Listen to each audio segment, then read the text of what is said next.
Hasil rapid test terhadap satu warga Mariana, Kabupaten Banyuasin, menunjukkan hasil positif.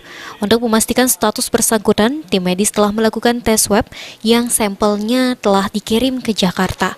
Dari riwayat perjalanannya, bersangkutan pernah mengunjungi Spanyol, Jakarta, dan Bali karena pekerjaan sebagai ABK.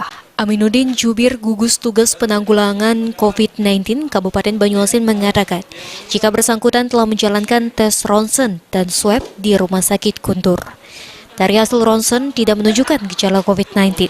Namun, tim medis mengambil sampel swab yang bersangkutan.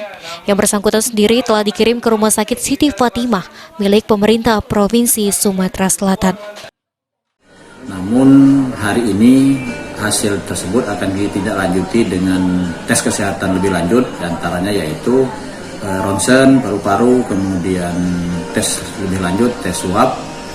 Oleh sebab itu belum bisa kita pastikan bahwa yang bersangkutan itu positif, sehingga masih dilakukan karantina rumah. Setelah hasil hari ini baru akan segera ditindaklanjuti apakah nanti akan dirawat di rumah sakit Sungai Kundur ataukah nanti diambil langkah-langkah lebih lanjut. Lebih lanjut, Aminuddin menerangkan jika seluruh keluarga serumah dengan bersangkutan telah melakukan isolasi mandiri di rumah mereka. Dengan kasus tersebut, maka jumlah PDP menjadi 2 orang dan 70 berstatus ODP. Sulaiman, PAL TV.